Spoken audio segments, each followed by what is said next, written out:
अस्सलाम वालेकुम। TR news में फिर एक बार आप सभी का हार्दिक स्वागत है। आज फिर एक बार हमारे साथ मौजूद है एम पॉलिटिकल पार्टी के founder cum national president mister Mohammed Naeem Sheikh sir, और आज का हमारा एपिसोड है बीएमसी पर। जैसा कि आप सब जानते हैं कि कोरोना ने लोगों को परेशान करके रखा है। लोगों की आर्थिक स्थिति इस वक्त सही नहीं है। लोगों के पास काम के लिए सब काम धंधे बंद है। लोगों के पास में पैसे नहीं है। और दूसरी तरफ बीएमसी है जो अपनी नई नई स्कीम्स के साथ में लोगों को परेशान कर रही है। अभी बीएमसी नई स्कीम के साथ में आई है कि जितनी भी 30 ईयर्स से ओल्ड पुरानी बिल्डिंग है उसका नया ऑडिट फाइल करो। अगर आप ऑडिट फाइल नहीं करते हो तो आपको हर मंथ 25,000 का फाइन पे करना होगा। इस बारे में ज़्यादा डिटेल में जानकारी के लिए बात करते हैं नईम सर से। कैसे हो दोस्तों? 16 अक्टूबर 1967 में बी.आर. चोपड़ा की प्रोडक्शन और डायरेक्शन में एक फिल्म बनी थी हमराज। सस्पेंस थ्रिलर फिल्म थी। सुनील दत्त, राजकुमार, मुमताज, विम्मी, साहिर लुधियानवी, रवि, जिसमें महेंद्र कपूर का एक बहुत ही मशहूर गाना था, न मुंह छुपा के जियो और न सर झुका के जियो, गमों का दौर भी आए तो मुस्कुरा के जियो। आज 54 इयर्स के बाद हम सिटीजन पे ये गाना पूरा उल्टा हो गया। कोरोना काल में हमारी कमरें टूट चुकी है और अब तो ये नौबत आ गई है कि मुंह भी छुपाना पड़ रहा है, सर भी झुकाना पड़ रहा है और हमारी तो मुस्कुराहट गायब हो गई। उस पे सीतम जरैफी, Brihanmumbai municipal corporation, in short BMC, इन्होंने एक नया हथौड़ा लेकर आए सिटीजन के सर पे मारने के लिए। According two times of India dated 23 June Wednesday 2021, ये आज ही का पेपर है जिसके फर्स्ट पे जो पेज नंबर 3 पे एक आर्टिकल आया जिसमें ये बताया गया है कि 2 हफ्ता पहले जो मलाड मालोनी में जो इलीगल स्ट्रक्चर था 3 मंजिला, जिसके गिरने से 12 सिटीजन की जान गई, जिनमें 8 मासूम बच्चे भी थे। तो अब बीएमसी एक कानून ला रही है साउथ मुंबई और सेंट्रल मुंबई की जितनी भी बिल्डिंगें हैं जो 30 साल से ज्यादा पुरानी है, उनको फ्रेश स्ट्रक्चरल ऑडिट सबमिट करना पड़ेगा। और ये ऑडिट जो है बीएमसी की जब नोटिस मिल जाएंगी इन बिल्डिंग के टेनेंट्स को, लैंडलॉर्ड्स को, तो with in a period of 30 days उनको ये ऑडिट बीएमसी को जमा करना पड़ेंगी। फेलिंग विच, अगर वो ये जमा करने में 30 दिन में नाकाम हो जाते हैं तो बीएमसी उनसे 25,000 रुपया महीने का पेनल्टी लेंगी। अब अगर ये पेनल्टी टेनेंट्स या लैंडलॉर्ड नहीं भरते हैं तो ये पेनल्टी उनके असेसमेंट में इंक्लूड हो जाएंगी, जो कि उनको हर हाल में भरना ही भरना है। नहीं सर, ये बताइए कि स्ट्रक्चरल ऑडिट होता क्या है? अकॉर्डिंग टू बीएमसी, उनके बायलॉज में एक कानून है कि जो बिल्डिंगें 30 साल से ज्यादा पुरानी हो जाती है तो उनको every year structural audit authorise empanel जो स्ट्रक्चरल इंजीनियर है उनसे लेके बीएमसी को जमा करना चाहिए। ऐसा एक कानून है। ये कहना है शरद उगाड़े, असिस्टेंट म्युनिसिपल कमिश्नर जी साउथ। तो अब जितनी भी 30 साल से ज्यादा पुरानी बिल्डिंग है in south Mumbai and central Mumbai, तो इनको ये ऑडिट रिपोर्ट जब भी उनको नोटिस मिलेंगी with in a period of 30 days इनको भरना ही भरना है, सबमिट करना ही करना है बीएमसी को। अगर वो ये सबमिट नहीं करेंगे तो उनके क्लॉज के हिसाब से वो 25,000 रुपया महाना पेनल्टी लगा सकते हैं उस बिल्डिंग के ऊपर। अब वो चाहे लैंडलॉर्ड भरे या टेनेंट भरे, मगर ये पैसा तो भरना ही पड़ेगा।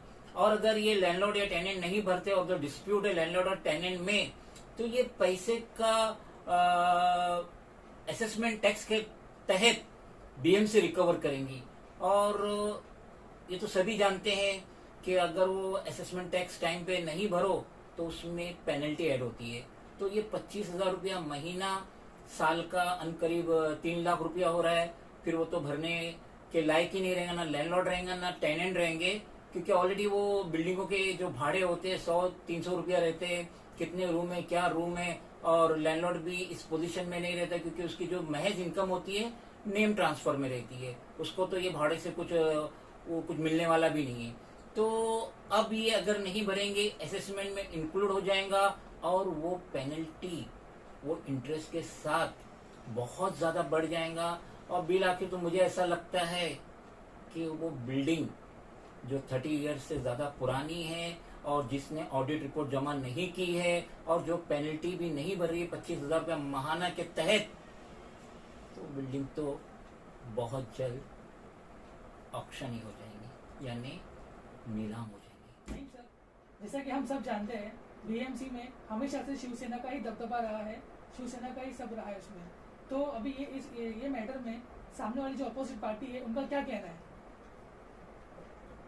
विनोद मिश्रा बीजेपी कॉर्पोरेटर और अपोजिशन लीडर इन कॉर्पोरेशन, वो ये कह रहे हैं कि बहुत दिनों के बाद बीएमसी गहरी नींद से जागी है, और वो भी ये जो मालोनी मलाड़ का जो ये हादसा हुआ है, 3 मंजिला बिल्डिंग जो गिरी है, तो उसके बाद ये नींद से जागी है और सबको नोटिस इशू कर रही है।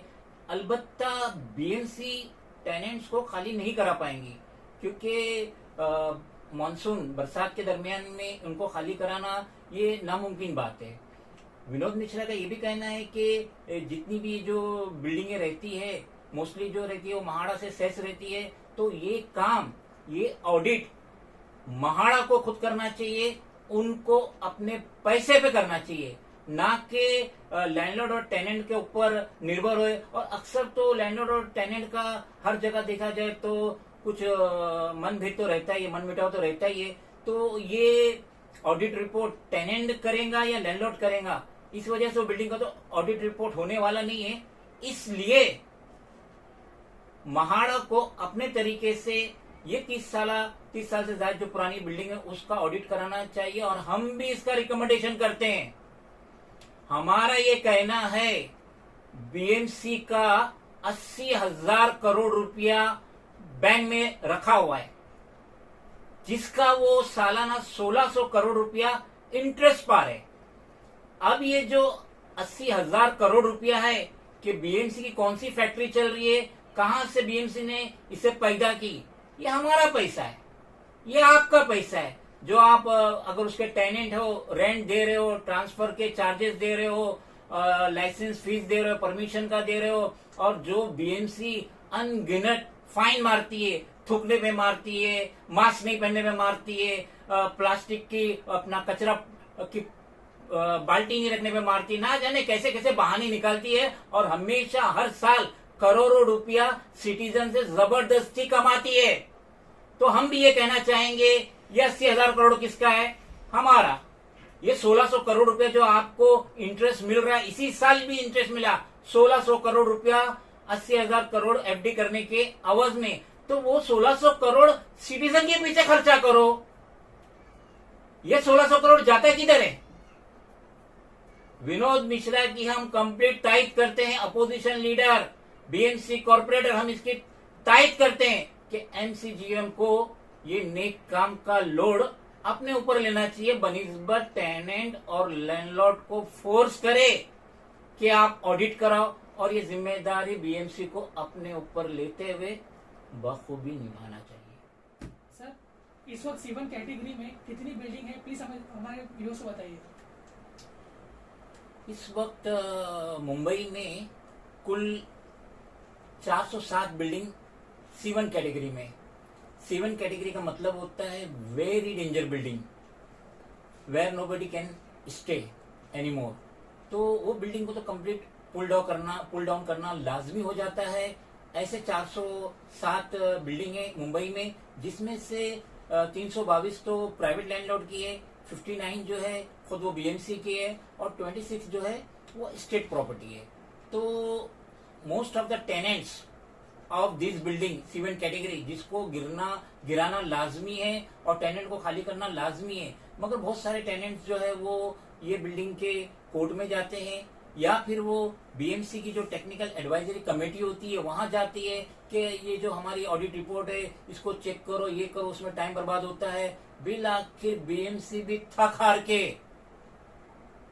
ये जो बिल्डिंग होती है C1 कैटेगरी की, जो कि बहुत ही डेंजर है, रहने के लायक नहीं है, वो कभी भी गिर सकती है, तो बिल आखिर बीएमसी एक अंडरटेकिंग लेती है वहां के टेनेंट से कि आप अपनी रिस्क और कॉस्ट पे रह रहे, कल खुदा ना खास्ता ये बिल्डिंग गिर जाती है और इसमें अगर कोई भी जानी या माली नुकसान होता है तो उसके लिए बीएमसी रिस्पॉन्सिबल नहीं होंगी, ये कहना है बीएमसी ऑफिसर्स का। Naeem sir, you being the national president of M political party, आपका ये पूरे मामले में क्या कहना है? मुझे तो आज का न्यूज़पेपर पढ़ के ये जो सितम ज़रीफी हो रही है बीएमसी की तरफ से 25,000 रुपया माहाना पेनल्टी, 30 साल से ज़ायद जो पुरानी बिल्डिंग है जिन्होंने सच रिपोर्ट अगर 30 दिन में उनकी नोटिस इश्यू होने के बाद जमा नहीं किए, तो मुझे वो सोच के खौफ हो रहा है कि सिटीजन पे और कितना जुल्म होगा। ये महाविकास अघाड़ी जो ये ट्रायंगुलर पार्टी बन के जो स्टेट में 2019 में हुकूमत बनाई, ये सिटीजन की सेवा के लिए बनाई कि सिटीजन पे जुल्म करने के लिए बनाई? क्या कर रही है ये महाविकास अघाड़ी? मुझे तो इस सिचुएशन पे उजाला पिक्चर का मन्ना डे जी का एक गाना याद आ रहा है जिसके बोल है, अब कहाँ जाए हम ये बताए ज़मीं, इस जहां में तो कोई हमारा नहीं, इस जहां में तो कोई हमारा नहीं, अपने ही साए से लोग डरने लगे, अब किसी को किसी पर भरोसा नहीं। तो ये थे हमारे साथ एम पॉलिटिकल पार्टी के founder cum national president mister Mohammed Naeem Sheikh sir. अगर आपको हमारा एपिसोड पसंद आया तो उसे लाइक कीजिए, शेयर कीजिए, कमेंट कीजिए। जय हिंद, जय महाराष्ट्र।